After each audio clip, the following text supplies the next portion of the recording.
demands punctuality. Robert Ball, the Queen's clockmaker, has been keeping the time at Buckingham Palace for 23 years. Timekeeping is certainly important. It's important the fact when someone arrives, a dignitary, whoever it may be, that when they come in that door, that the clock is actually saying the right time. It's not sort of 5 or 10 minutes out, it's actually correct. And I'm sure that everyone doing their part for whatever visit it may be can actually look at any of the clocks and be assured it is on time and they're on time with it. Right, where now? There is virtually a clock in every single room. Some rooms actually have 2 clocks in. Walking around the palace, it's certainly sort of on a square system, and everything's to get from one route to another. You just walk around a complete square or try and know the links that will go between the two. Our winding is based on the square, and we will actually do a certain route on a certain day. So when we refer to them, it will be actually a Monday clock or a Tuesday clock and so on. There are some clocks that you only know to wind so far, because if you wind them too far, they will actually stop or they will pull up. But you actually take care when you do wind it so you don't upset its balance. It's a joy just to walk round and to attend, even just to wind the clocks, let alone repair them. In the palace we've got about 630, and another couple of hundred at Clarence House, and approximately 240-ish at Sandringham, and another 200 at Balmoral. The royal machine has few challenges more demanding than the largest indoor event of the year, a reception for London's entire diplomatic community at Buckingham Palace. Most of the burden falls on the Master of the Households department, including the housekeepers. We've named all the Hoovers. That one? That's Big Bertha. Big Bertha's amazing, because she just picks up everything. This one's Margot. I don't know about the hose. The hoses are named also, so it gets confusing. With nearly 1,000 guests, even the palace can't seat them all, so it will be a stand-up buffet dinner. The chefs will have to cater for every dietary sensitivity. We've got 18 chefs on duty this evening.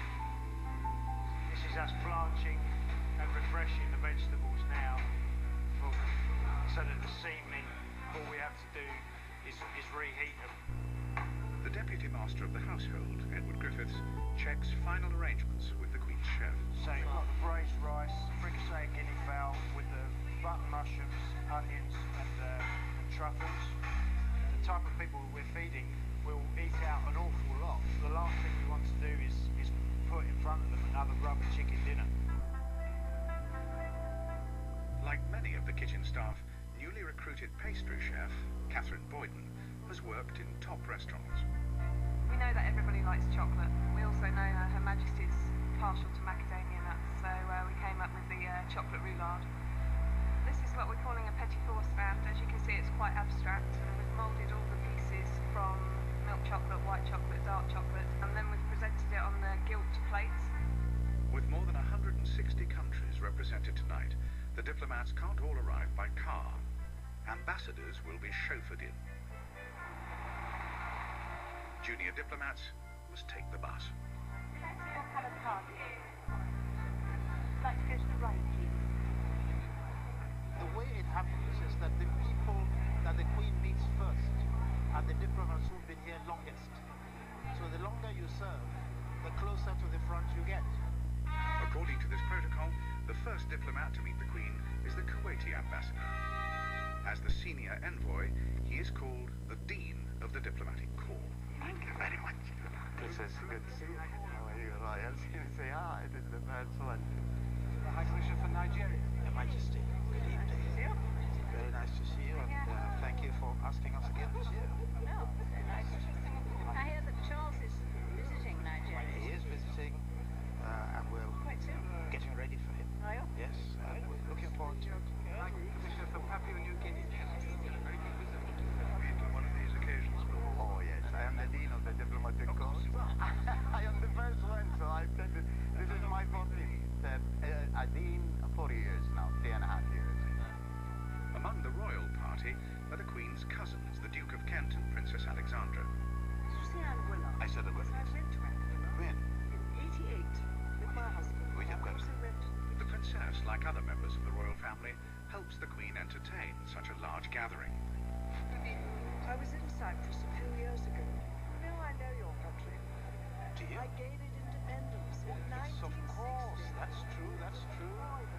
That's true. And you were raising the flag. Yes. Indeed. It's a long time ago. Long time. I've Well, never been back, sadly, but I'll you have- never forget it. Princess Alexandra, who was there at our independence in 1960, reminded me that she was there and that she had visited quite a few places.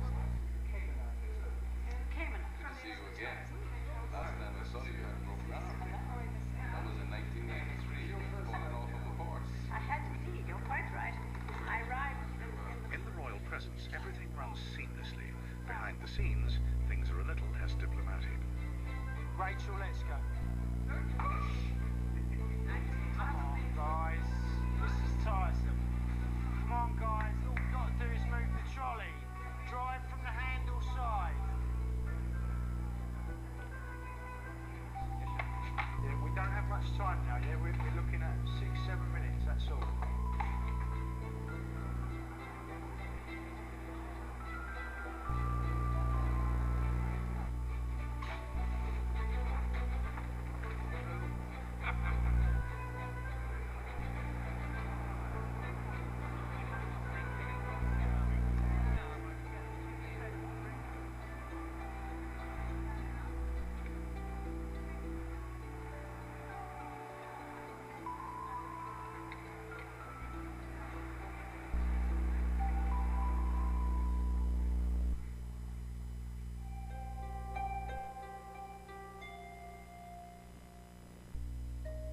The monarchy has been entertaining here at the palace since the early 19th century. Built in 1703 as part of the original Buckingham House, the cellars are the oldest part of the palace. In the cellars, we have around 25,000 bottles of wine. So quite a lot. All our wine are very good quality wine.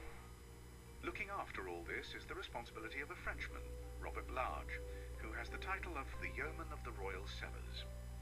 I do love working here because I'm so lucky to work for a unique employer in the world, Her Majesty the Queen, and then I'm surrounded by fantastic bottle of wine, and for me this is the best I can get, really. Now, red wine cellars that we have here is mainly claret. Claret used to be one of the wine that Queen Victoria used to drink. So this is our oldest wine that we have in the cellars. We have a bottle of Buell, 1815. This will probably never be touched unless it is a very, very, very special occasion. This is, I was saying to you, the oldest bottle of wine that we have is 1815, drinkable. This one, I'm not so sure if they're actually drinkable, but this is a 1660 bottle of sherry. That bottle was buried during the Great Fire of London, and it's still got the contents inside. You're watching Monarchy, the royal family.